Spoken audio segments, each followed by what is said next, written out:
Sigueu totes i tots benvinguts a Per què Futbol. El nostre setè convidat és periodista i el coneixereu per ser una de les veus del Barça a Catalunya. Amb el número 7, Ricard Torquemada.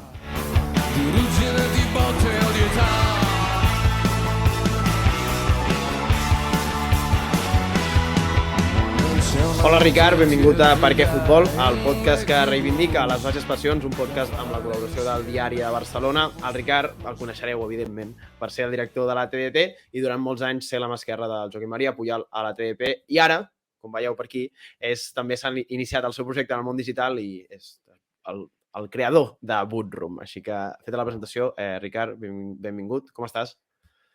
Gràcies, molt bé. Encantat de ser-hi. No, la veritat que a mi em fa molta il·lusió poder parlar amb tu perquè sempre, com a seguidor del Barça i com a periodista, doncs, sempre he sigut la TDP, he seguit la TDT i ara així que tenir-te aquí doncs, em fa molta il·lusió. Però bueno, ras i curt, comencem. Si l'haguessis d'explicar a algú què significa el futbol per tu, com l'explicaries? Home, per mi el futbol doncs, és un mode de viure.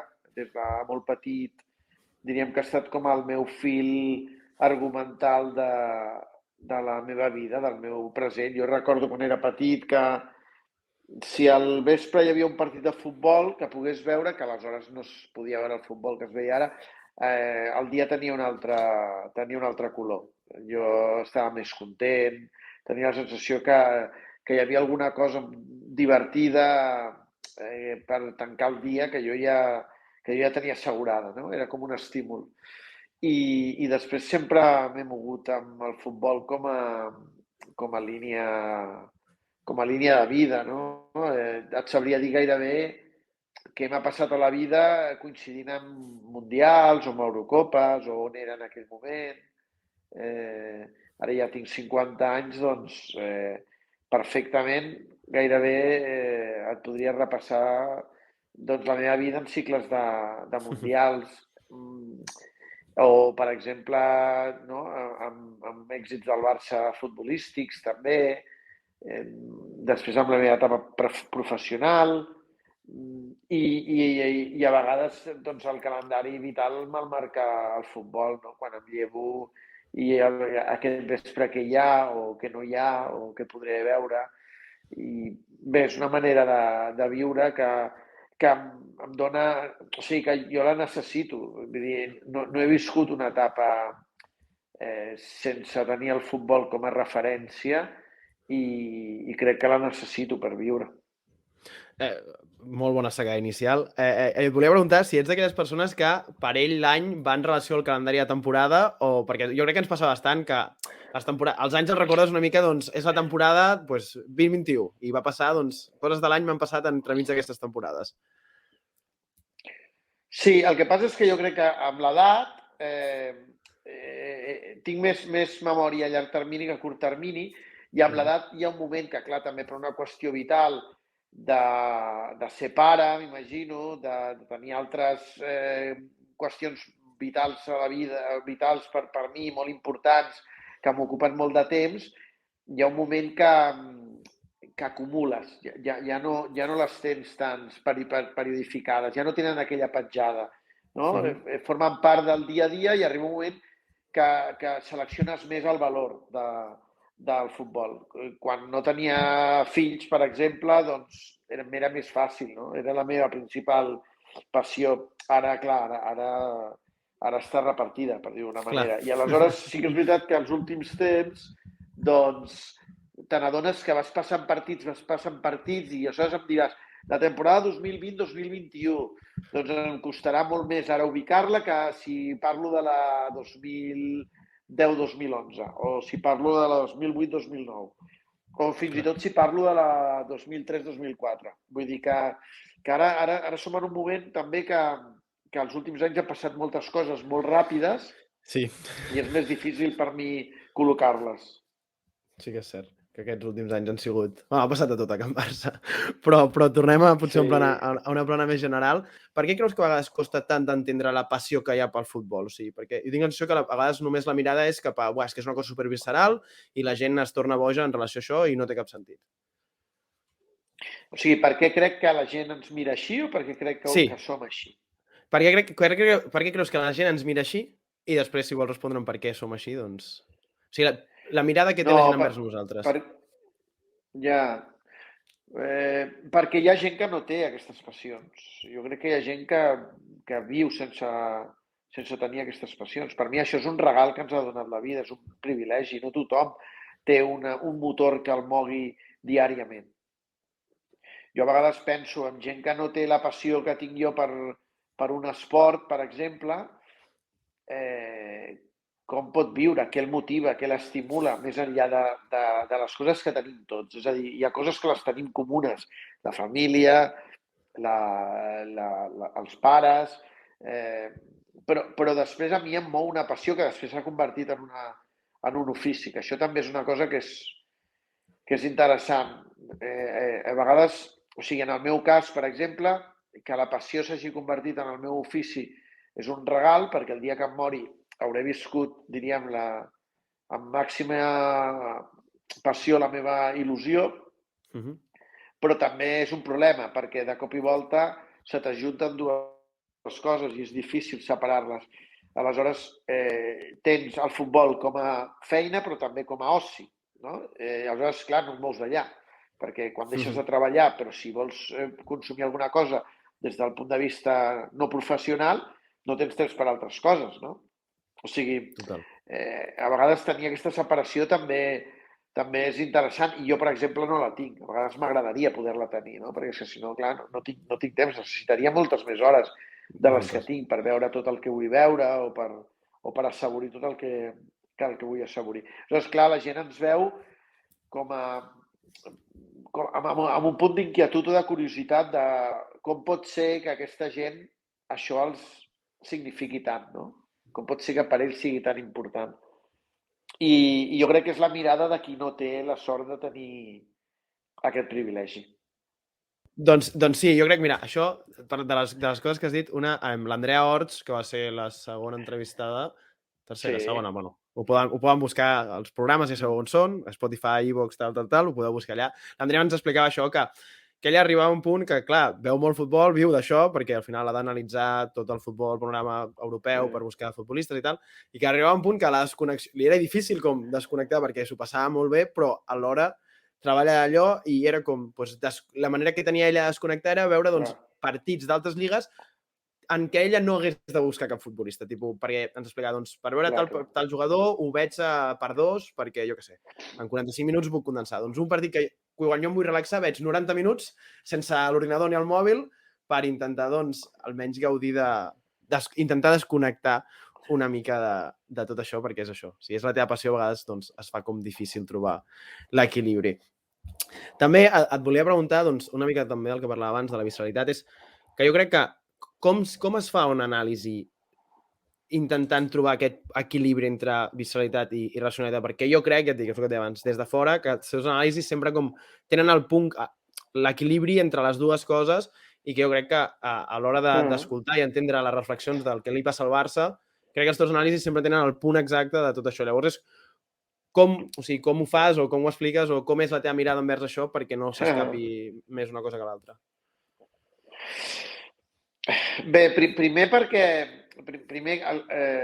la meva primera intenció quan vaig començar era com poder ajudar a tenir com un manual d'instruccions perquè tothom poguéssim interpretar el futbol amb més profunditat, no? Els perquès de les coses que passaven. Jo crec que a vegades miràvem el futbol com molt, sobretot a la meva època, quan jo era nen, no era jove i no existia gaire aquesta anàlisi que hi ha ara, que a vegades ara hi ha sobreanàlisi, ho miràvem pel pur plaer d'una cosa que t'agradava, no? Però allà hi havia més profunditat i cada cop n'hi ha més, no? I jo crec que l'anàlisi va per aquí, de poder interpretar què està passant, per què ho estan fent així, què volen, ho estan fent bé, si fan això es podria canviar. És a dir, ser d'alguna manera actor del que està passant, encara que sigui des d'una mirada externa. Això per una banda. I per una altra, el tema de la passió és que jo crec que a mi m'agrada més el futbol que el Barça. Aleshores, és una qüestió de respecte a l'esport. O sigui, per mi és més important dir el que veig, encara que no m'agradi, que dir el que vull el que voldria que passés perquè m'agradi, no sé com dir-ho, no? És a dir, intento trobar aquest punt, però em surt bastant natural. O sigui, per mi és com una prioritat, primer és el futbol i després ve el Barça.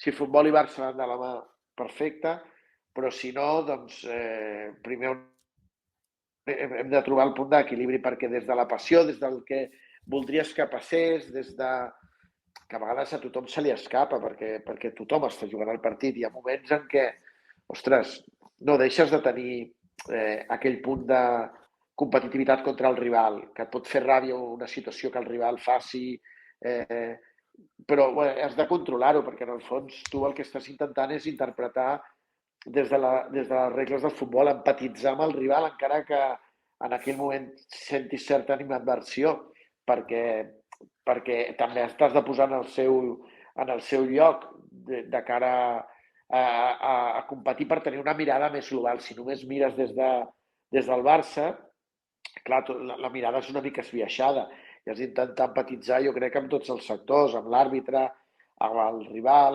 encara que tu no perdis la referència que el que tu et motiva o la teva primera persona és el Barça, no?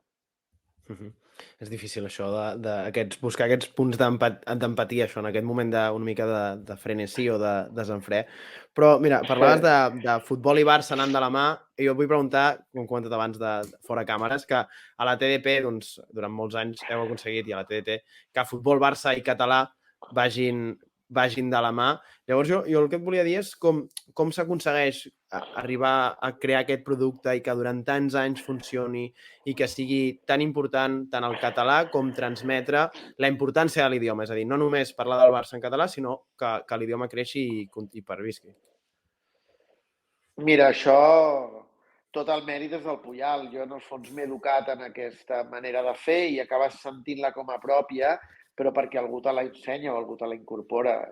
Per mi ara és molt fàcil, simplement perquè jo ho sento com a meu. És com el meu pare m'ha educat d'una manera, doncs vist com m'ha educat el meu pare. I en el tema professional, doncs simplement és seguir tot el que ens va ensenyar el Puyal. El Puyal ens va ensenyar i ens va explicar la importància de la llengua, de la nostra llengua, que a més està en una situació complicada per la inèrcia i per la quantitat d'altaveus que té el castellà en convivència amb el català, i que el futbol també podia ser una bona eina per introduir el català, per defensar-lo, per representar-lo amb naturalitat. No es tracta de reivindicar-lo com un gest forçat, sinó simplement entendre que nosaltres som catalans i ens comuniquem en català.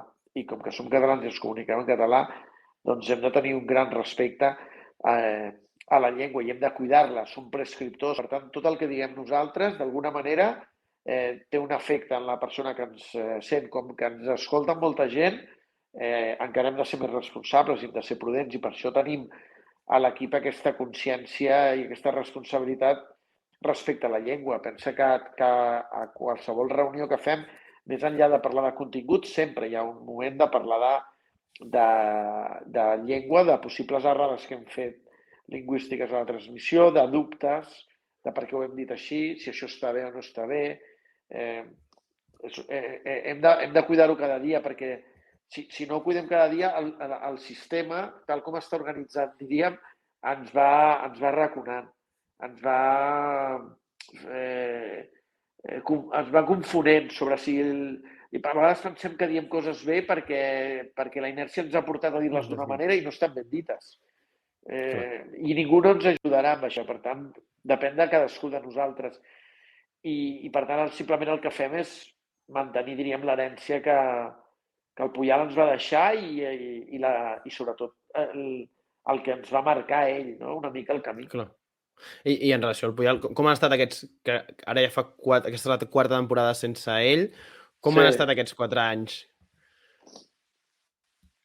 Doncs mira, 4 anys d'un repte nou i d'un repte atractiu, excitant, perquè amb una responsabilitat de defensar d'alguna manera el llegat que ell ens va deixar i que molts de l'equip vam compartir durant una etapa llarga, perquè hi ha gent que és molt... A l'equip que fa molts anys, el Carlos Domènech fa molts més anys que jo, que és la transmissió, vull dir que hi ha gent... hi ha el Carles i el Marc, que és el seu fill, o sigui, hi ha noves generacions, hi ha la Mireia, que és molt jove, acaba d'arribar, hi ha gent que en canvi ja doncs, fa 10 anys, vull dir que tenim, diríem, una mica de tot, i el Bernat, que es va incorporar fa 4 anys. Bé, una mica, tant els nous com els antics, diríem, tenim clar a què juguem, perquè sentim... jo sempre deia que si el futbol el miro amb els ulls de Cruyff, la ràdio amb els ulls del Puyal, no? Això és bastant senzill, perquè en un moment donat et pots preguntar què faria el Quim en un problema o en una dificultat, no? O què hauria fet en aquesta situació. Això m'ho he preguntat molt, sobretot en aquesta etapa tan crítica del Barça, però no per replicar-ho, perquè ell ho sabia defensar, perquè ho defensava amb naturalitat, perquè ell era molt transversal, ell és únic, és especial, mai podem pretendre fer les coses com les feia ell, les hem de fer de manera diferent, però sí està bé saber com les faria ell,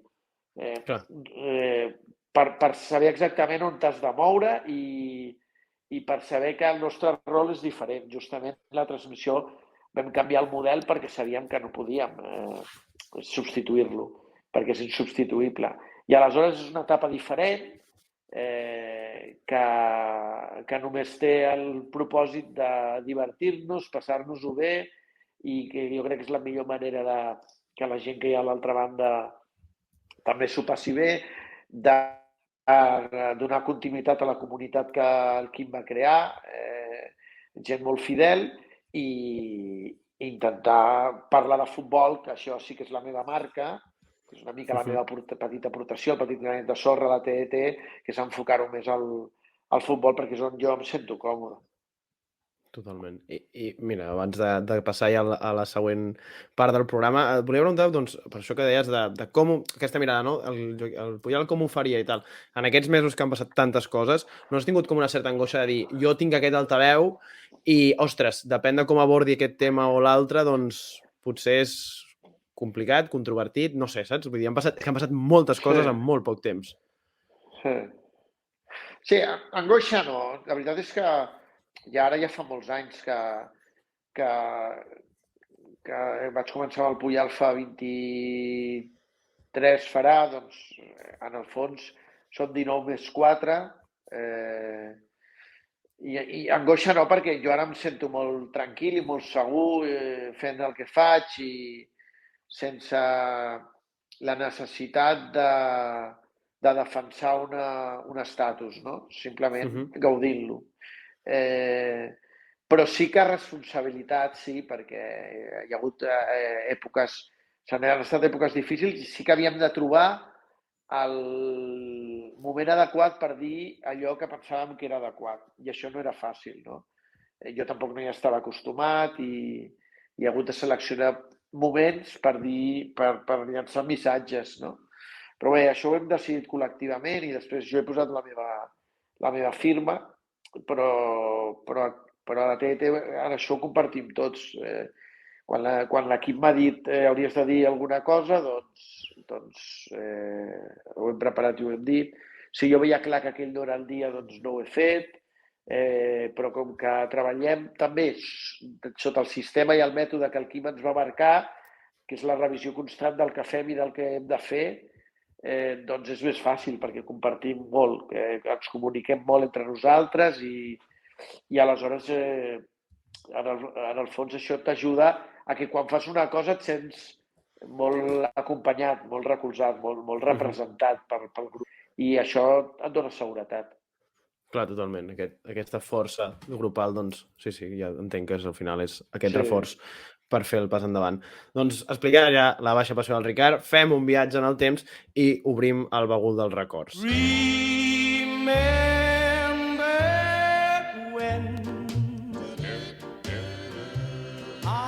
A veure, Ricard, explica'm el teu primer record futbolístic. El meu primer record futbolístic és un partit de repesca del Mundial de l'any 77, que és una Espanya-Iugoslàvia a Belgrad, al petit Maracanà, i és el gol de Rubén Cano a una centrada de Cardeñosa. És el meu primer record futbolístic perquè jo tenia 6 anys. Quan dic primer record futbolístic, per mi és el primer partit que recordo allò en pack, no el primer highlight, la primera imatge, perquè això sí que n'havia viscut alguna més segurament al Camp Nou. Però com impacte. Per què? Perquè aleshores, el que et deia, només teníem 2 canals de televisió, la 1 i la 2, i aquell partit, per la selecció espanyola, perquè era la televisió espanyola, no teníem televisió catalana, era un partit històric, perquè la selecció espanyola havia quedat fora del Mundial 74 i era la tornada d'Espanya a un Mundial, el 78. I aquest partit de repesca contra Iugoslàvia a Belgrad era el partit clau. Hi ha la jugada èpica, que és una pilota molt llarga, que sembla que Cardeñosa no hi arribi, que finalment a la línia de fons la caça i fa la centrada i al segon pal Rubén Cano l'engalta, a més la remata malament, mossegada, pica la gespa, s'aixeca i entra.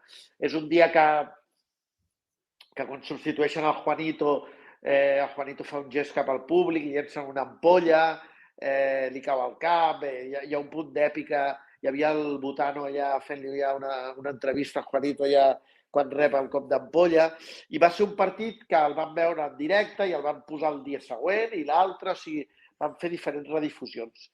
Aleshores, jo tinc aquell record perquè aquell partit el vaig veure més d'una vegada.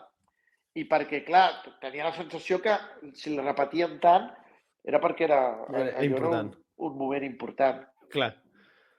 I hi ha aquesta jugada èpica, que és una jugada que tinc al cap, i que em va obrir una mica el futbol, perquè el Mundial 78 ja és un Mundial que vaig poder seguir i el recordo bastant, encara que no en la totalitat, però sí que recordo molts partits i recordo que jo ja amb 7 anys buscava quadrar horaris per poder veure els partits, ja estava una mica pendent de tot això, de la tele, i és el primer partit que sempre marco com el punt d'inflexió, no? No, és... Té algun futbol de seleccions, jo no sé si ets molt fan o no, aquest partit va marcar, però té algun futbol de seleccions que jo crec que potser durant els qualifiers tinc la sensació que més o menys la gent li va fent aquell cas, però que quan arriben les grans cites és molt difícil que algú no estigui... A l'Eurocopa es veurà amb les audiències i al Mundial, entenc que aquest Nadal també amb el Mundial serà així. Vull dir que és com... No sé si és contradictori, però és peculiar, perquè els partits de seleccions no ens interessen, però arriba al Mundial i és... Bueno, és una altra història. Sí, perquè jo crec que s'enfoquen gairebé com a batalles, no? El tema dels himnes és molt tribal i la sensació és que un país s'enfronta a un altre. No? És una batalla, però sense sang, esportiva, que hauria de ser sana, que a vegades ho és i a vegades no, però que és una batalla lúdica, perquè ens entenguem. Però en el fons hi ha una representació d'orgull nacional, doncs de la mateixa manera que a l'escola, quan els de 6è A jugaven contra els de 6è B. Era una batalla, doncs aviam qui guanyava, i tenia molt més sentit aquell partit que un partit que jugava el teu equip contra el del poble contra un poble, si és el del costat és diferent, però les lligues aquestes, no? Vull dir, que tot el que representa un univers contra un altre té molta força, i per això jo crec que les competicions de seleccions tenen aquest component. Total. A veure, Ricard, pitjor record futbolístic em vas dir que era la final de Sevilla. Sí, perquè jo era molt petit, perquè veníem de la final de Basilea i era un moment que el Barça havia guanyat ja una competició europea i que feia la sensació que anava pujant els glaons, no? Tot aquell moment el vaig viure molt en la meva etapa infantil, no? El primer èxit a Basilea va ser bestial, va ser la bomba, a la ciutat, jo recordo l'escola gairebé sortint per la finestra per veure passar l'autocar, o sigui, i era una recopa, no? S'havia guanyat la segona recopa al Camp Nou contra l'Estàndard de Lieja, que ja havíem estat al camp com a anfitrions, vull dir, ens havíem familiaritzat amb Europa, o sigui, el Madrid sempre havia estat l'equip que jugava a la Copa d'Europa i nosaltres ens quedàvem amb les sobres, no? I aquell va ser el primer flirteig amb Europa i la sensació de, ostres, Després van arribar fins i tot a les primeres recopes de bàsquet, també. El bàsquet va fer el mateix camí una miqueta més tard, recopes, Copa Korak, i també va perdre Finals Fours a Maito i contra la Jugoplàstica, i el futbol va fer el mateix, no? Diguem que era un procés. Aleshores, quan arriba a Sevilla, és l'oportunitat de guanyar la Copa d'Europa. I la sensació, sobretot, que eres favorit contra un rival que era inferior, que era l'Esteaua, no? Perquè si t'hagués tocat un altre equip no ens haguessin fet tantes il·lusions. No? Si t'hagués tocat un equip alemany, un equip italià, un equip anglès, ho haguéssim veient diferent. Però el fet que era Sevilla contra l'Esteaua era gairebé una obligació. Jo crec que va ser una mala jugada que fos Sevilla i l'Esteaua, perquè les expectatives es van aixecar.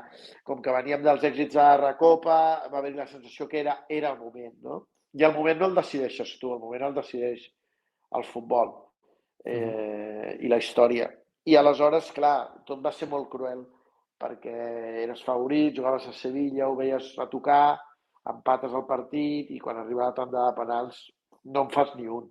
I allò va ser molt difícil de digerir, perquè va ser com una derrota mastegada, allò penal a penal, no? O sigui, tu veus que cada cop allò, insisteixo, contra un equip que no tenia primeres figures mundials en aquell moment, i el nom d'un porter que no va passar a la història només pel barcelonisme, no? Ducada. No crec ni que pel futbol romanès gaire.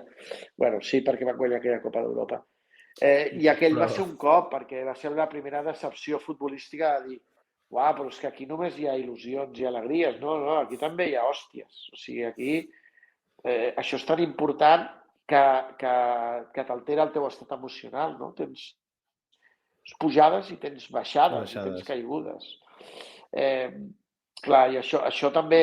Jo crec que fa més gran el futbol, a tu et lliga més, t'atrapa més, perquè te n'adones que et remou sentiments i quan hi ha derrotes és quan valores una cosa, perquè si guanyes sempre o acabes no valorant-ho, però vaja, passes el tràngol, sí. Que el que podríem dir que és el que ens ha passat últimament aquests anys, no? Que hem guanyat tant que realment hi ha una generació que ara s'està donant que potser el més normal és que el Barça cada any no guanyi tot, o que si guanyes una copa, doncs que està molt bé, però que aquesta inèrcia de guanyar-ho tot sempre, que hem passat d'una cosa a l'altra... Vull dir que clar, pensa que hem passat de quan jo era petit, de l'Aquest any sí, al triplet. Vull dir, aquesta ha estat l'evolució en 30-40 anys. Vull dir que si no... Que ens preguntàvem pel triplet. Quan als anys 80 ens preguntàvem per l'Aquest any sí, que era intentar guanyar una lliga de tant en tant. Vull dir, clar, l'evolució està tan bèstia que ens fa perdre una mica el món de vista. I ara, com dius, estem tornant a les arrels. A mi m'agrada, jo vull dir, sent conscients que això havia de passar, encara que no t'agradi que passi, és llei de vida i ha passat a tot arreu i a tots els equips del món. A mi m'agrada el repte de dir, toquem de peus a terra, valorem el que hem tingut. A mi aquella sensació d'estar afartats i anar a una final de Copa amb la sensació que... Fa mandra una mica. Una final de Copa. Si la guanyem, demà anirem a fer una altra cosa. No, gairebé ni la celebrarem. Vull dir, ja estem pensant en la següent, no? Que és com quan estàs tip i menges una mica més, no? Sí, dona una mica d'això. Menjar amb gana és el que emociona. Quan tens gana i t'asseus a taula i et ve de gust. Quan t'asseus a taula perquè són les 3, encara que no tinguis gana, doncs allò passa a ser una rutina. I en un món, tornem a començar la conversa, on la passió és el que ens mou, la rutina és tot el contrari. És mala companyia la rutina en aquest sentit. I mira, bueno, parlant d'èxits, anem al millor record, que em deies que era el Barça de Guardiola, que jo crec, tornem-hi, que hi ha unes generacions, evidentment, marcades, perquè mira, un dels programes parlàvem amb el Ramon Besa, que ell també el seu pitjor record era Sevilla, i que un dels millors, evidentment, o el millor, era aquest Barça de Guardiola. Sí, perquè va ser una manera d'ajuntar-ho tot, no? Va ser una manera d'ajuntar la nostra mirada futbolística amb l'èxit mundial. I clar, no, era perfecte, o sigui, no es podia millorar, perquè no era només guanyar, era com guanyaves, no? O sigui, tu senties orgull del que aquell equip representava, de la personalitat que exhibia, perquè la senties teva, perquè allò tenia un passat, tenia unes arrels, tenia el cruyffisme, tu havies viscut l'evolució, pensa que a mi el cruyffisme m'agafa en l'adolescència, és a dir, per tant, jo quan arriba a Cruyff, de seguida ens n'adonem que els codis que ell ens marca són per descobrir aquell futbol, per descobrir el joc. Fins ara havíem vist el futbol, però no teníem fonaments. No sabíem ni ens preguntàvem per què es feien les coses, una mica el que et deia. Quan arriba Johan, des del primer moment, ens diu aquí les coses les farem aquí, fins i tot amb els dorsals, el 2 serà el rol del 2, el rol del 3, el rol del 4... És a dir, comences per l'ABC, és com si anessis a classe el primer dia i tu segueixes aquell procés. I tot allò té un criteri i té un per què. I tu el compres perquè és el teu relat, no? A més, té èxit, cosa que és més fàcil que el compris. I Guardiola, diríem que és la recuperació de tot això, evolucionar, no? Llavors, té el component que és allò que tu has mamat, que tu t'has educat, tu saps decodificar, que ens passa ara amb Xavi també, i això ens reconcilia, és a dir, tu veus el partit, valores unes claus, el partit té moltes mirades diferents, però la teva mirada coincideix amb la de l'entrenador. Per tant, és molt fàcil interpretar si està content, si no, si ha fet aquest canvi, si aquest jugador ho ha fet millor o pitjor. T'equivoques menys que quan ajuntes dues mirades diferents. Com és molt més difícil interpretar el que vol l'altre entrenador. Cosa que també hem après, perquè hem tingut entrenadors que ens han ensenyat que la teva mirada no és única i que es pot mirar des d'una altra perspectiva. I a més, doncs, va haver-hi l'èxit absolut i la sensació que havíem de disfrutar aquell moment perquè no tornaria. I en relació al no tornar, creus que estem abocats a buscar aquest etern retorn? No? Perquè sempre que ens va passar també d'aquella manera, amb Setién pensàvem ara tornar al joc de posició i tal, però crec que ara, evidentment, amb l'aposta de Xavi realment és com, sigui en lo futbolístic o en lo ideològic, no? A veure si tornem a aquest camí, no sé si d'èxits, però almenys de modus operandi. Sí, una mica sí. Jo crec que estaria bé desmarcar-nos del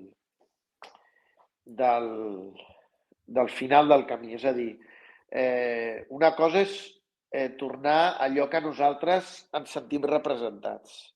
Nosaltres desmarcar-nos d'intentar tornar a guanyar tot el que vam guanyar, perquè això serà molt difícil. Però sí que a tenir el que a nosaltres ens fa feliç. O sigui, aquí l'important és el viatge, no el final del viatge, per mi. Aleshores, per què? Perquè hi ha un partit cada 3 dies i els títols només te'ls donen al final de temporada. Per tant, per arribar a final de temporada has de transitar un any. No té cap gràcia arribar al final i veure els últims partits. A nosaltres que ens agrada tot el viatge. Aleshores, el més important és com el fem, el viatge. Si després, quan arribem al lloc, ens quedem una mica... se'ns acaba la benzina i no arribem al lloc, doncs, escolta, ens haurem estat feliços fins on hem arribat. Però no tindrem l'obligació d'arribar allà. Això és el que ens pot frustrar i això és el que hauríem d'evitar. Intentar evitar pensar que tot serà igual. Ara, en el dia a dia, home, doncs, si ens vestim amb una cosa, amb un vestit que ens fa sentir orgullosos, que l'entenem, que ens sentim identificats, jo crec que això ja és molt. Això és el que s'hauria d'intentar i demanar. Doncs amb aquesta reflexió jo crec que ja no puc afegir res més de la situació actual del Barça i de com ha de mirar el Barça al futur. Tanquem-ho aquí. Gràcies, Ricard, per aquest viatge, en aquest sentit. Espero que exposant una mica la teva passió t'ho hagis passat bé. Sí, no? Sí, i tant. Si parlar de futbol sempre. Sí, home, sí. Doncs marxem contents en aquest sentit. Així que per mi ha estat un autèntic plaer, així que, evidentment, ja és hora de posar punt i final a aquest 7è episodi de Per què Futbol. Ara, oients, és el vostre moment de poder respondre a les preguntes que li hem fet al Ricard i ho podeu fer a Twitter, @perquefutbol, a Instagram també, @perquefutbol. Ens podeu trobar a YouTube, a iVoox, a Spotify, a Apple Podcast i, evidentment, també a les xarxes del diari. Gràcies, Ricard. Gràcies a tu, Edu. I, sobretot, gràcies a vosaltres per veure'ns i escoltar-nos. Estimeu les vostres baixes passions i ens veiem ben aviat. Adéu!